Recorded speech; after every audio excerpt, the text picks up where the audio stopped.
For some separating couples, conflict seems to be entrenched and intractable. For these parents, every topic becomes a battle, and they cannot discuss any issue without it becoming an argument or fight.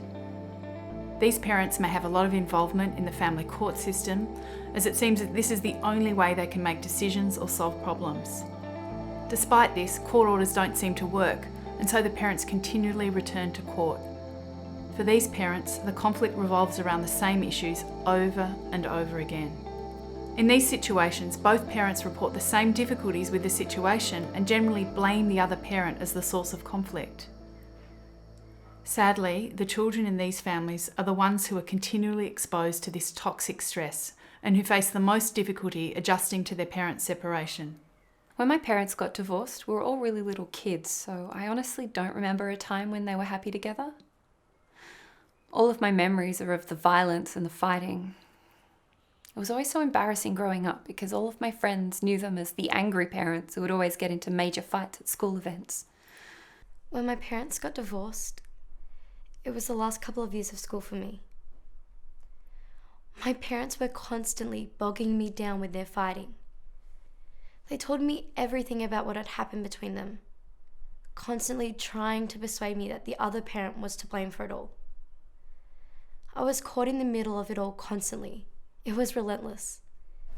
My dad left when I was 9. In those days, Mum got the kids. It was hard because how I grew up, it was typical boys didn't talk about feelings. And because of this, I was angry all the time. I got in heaps of trouble at school. I failed all my tests. I just didn't care. By the time I was 13, she couldn't deal with me. She sent me to live with Dad. And he came down really hard on me. My relationships with them, mate, really suffered during that time. I was just trying to study for my end of year exams and have fun and go out with my friends. But ended up bombing out and I just got so over it all. I feel really helpless about things and really alone. Their divorce had a massive impact on my life. What has struck me is my distrust in people.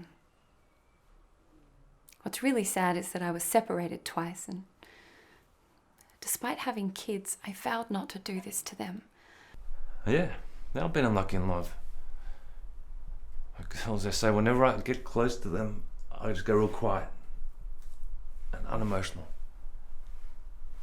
I guess I put up a guard or something. I've struggled with mental health issues and alcohol dependence, which I guess is my own form of escapism from it all.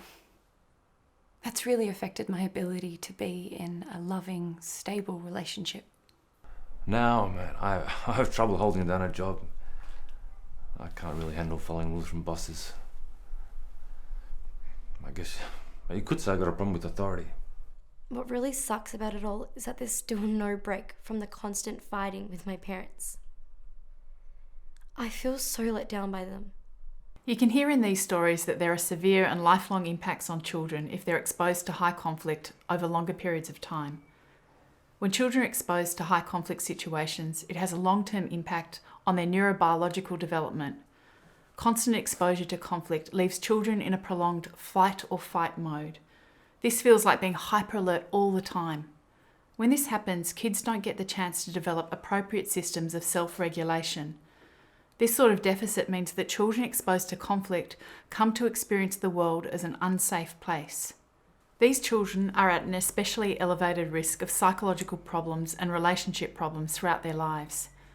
These problems can be externalised or internalised. When a child externalises, they'll often act out in anger.